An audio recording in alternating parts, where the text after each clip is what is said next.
Yesterday, I spoke to a mother of a young man who was stabbed in Coney Island. It broke my heart. I have one son, and I love Jordan. And I don't know how many times the police commissioner and I, we've gone to hospitals and spoken to parents. It's devastating when you hear parents on the other end of that phone. It breaks your heart when you have to sit inside that hospital room and you know you don't have much that you can say to condone them. These young people need help, and we are committed and dedicated to doing that. Our administration came into City Hall with a mission and a mandate, reducing gun violence. We've already made real progress. Shootings are down, murders are down, but that means nothing to the mother who lost their child. And we know that major crimes were down last quarter for the first time in 6 quarters. New Yorkers can finally see safer days ahead after several years of rising crimes. And I want to thank everyone who has supported this effort, especially you, Governor. You saw it and you were committed, and I want to thank you for that. And I want to thank President Biden, who I believe was a leading voice around this national epidemic of violence. They understand that the fight against illegal guns is a top priority for our city. We will continue to work with all of our colleagues in government to combat gun violence in New York City, across the nation. That means advocating for common sense gun reform at every level of government. We're just a few weeks into the new year, and already this country has seen multiple mass shootings. Americans have had enough. New Yorkers have had enough. We must get this done. Ending gun violence means stopping it before it starts, especially when it comes to our youth. By the time a young person gets a gun in their hand, the system has already abandoned and betrayed them. And we won't and we can't allow that to keep happening in our city. We're going to use proven methods and intensive community support to keep guns culture from taking root and taking over. That means more neighborhood safety teams in more places, more violence prevention programs in neighborhoods with the highest concentration of violent crime, and a new neighborhood safety alliance, a partnership between local precincts, service providers, and community leaders in many of these same neighborhoods.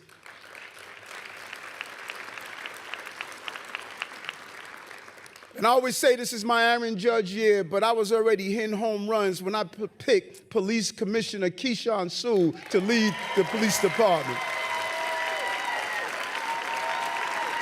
Powerful, powerful presence took on the awesome responsibility of leading this department. True leader.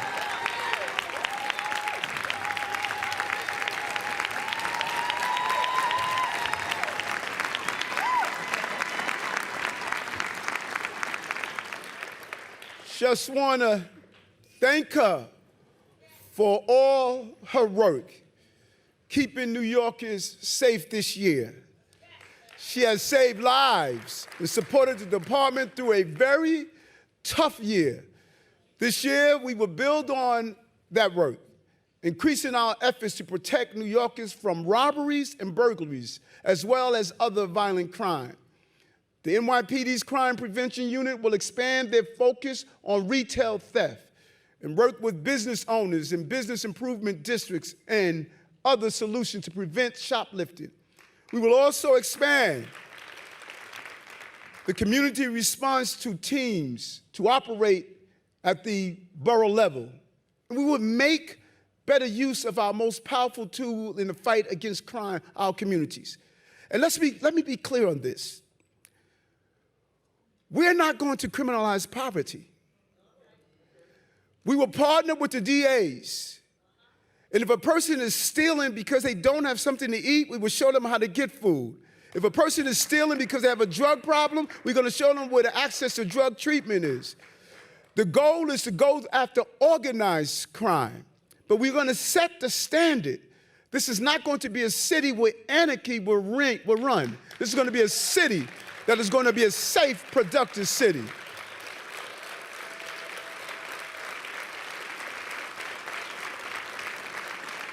And we do that by bringing the community closer. What the commission is doing, she's bringing CompStat meetings to the community level. These are the monthly meetings where local precincts and NYPD brass go through the data to determine how to address crime block by block. We're going to give New Yorkers direct access to a version of these meetings for the first time so they can interact directly with local and citywide NYPD leaders. If New Yorkers don't feel like they can engage with NYPD, we will never be able to fully serve them and keep them safe. We're going to break down those barriers, and this will be a big step in the right direction. And yet the other day, the commanding officer of the 2A precinct put out a wonderful video showing at the Drake concert. And those of us who know, we started from the bottom, now we're here. And people critiqued that. They attacked him for having a community engagement. They attacked him for showing how the police must be interacting with the police. Let's stop starting off hating each other and start embracing each other. This is what we want to do. And we will also roll out new and expanded efforts to fight everything from property crime to traffic violence and quality of life issues. Many of these problems are rooted in the continuing crisis of recidivism. Time after time, we see crime after crime from a core group of repeat offenders. It's only roughly 1,700 known offenders that are responsible for a disproportionate amount of violent crime in our cities. These are New Yorkers. They're most wanted by New Yorkers. We know who they are, and we need to get them off our streets. This year, we are going to work with our partners in Albany to find reasonable, evidence-based solutions to this recidivism crisis. We all agree that no one should be in jail simply because they cannot afford to post bail. But we should also agree that we cannot allow a small number of violent individuals to continue terrorizing our neighborhoods over and over again.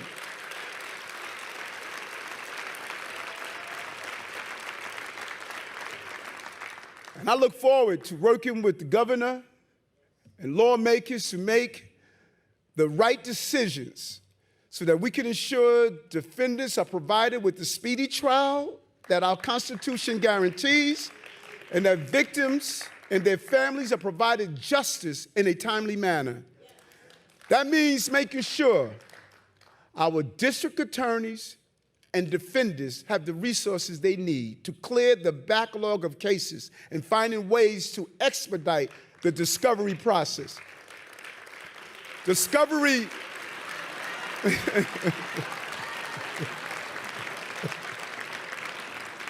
Discovery is the process of exchanging legal information before a trial begins. And it has become so complex that it is jamming up the entire system. This must change. Justice delayed is justice denied. Our legal system must ensure that dangerous people are kept off the streets, innocent people are not consumed by bureaucracy, and victims can obtain resolutions. This is something we can all agree on. Let's get it done in 2023. Our city is also going to escalate our campaign to end another deadly crime that kills far too many innocent people, and that's traffic violence. 2023 is the year we are going to tighten the screws on reckless drivers, holding them accountable for their actions before they harm others. We must treat traffic violence the same way we treat other dangerous crimes.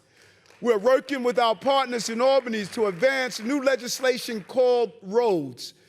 That stands for Removing Offenders and Aggressive Drivers from Our Streets. These new laws will increase penalties for serious crashes, running red lights, and impaired driving, including revoking the privilege to drive on our streets. We will also continue to save lives by expanding protected bike lanes, crack down on the illegal placards and placard abuse, and ensure swift and serious consequences for those who drive with suspended and revoked license.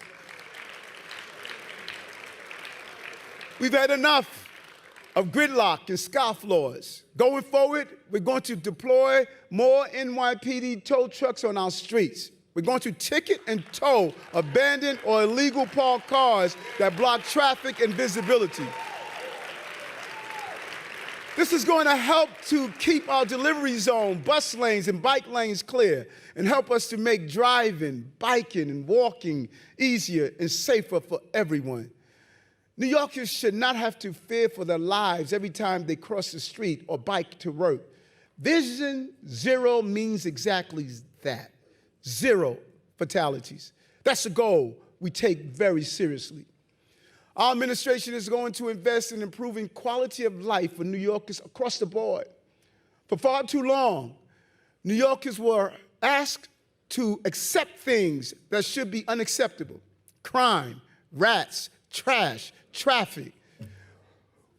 When we allow quality of life to deteriorate, it is working class New Yorkers that suffer the most. It also hurts our economic recovery. Last year, our administration made significant improvements to more than 75 commercial corridors in all 5 boroughs. This year, we will build upon that work, especially when it comes to rats. Most people don't know this about me, but I hate rats.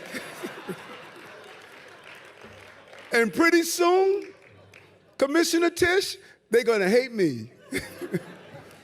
Hiring our new rat czar, and it won't be Curtis Sliwa, will be just the beginning of a new era in delivering the best in public service and public spaces. We're going to get stuff cleaner by launching the country's largest curbside composting program.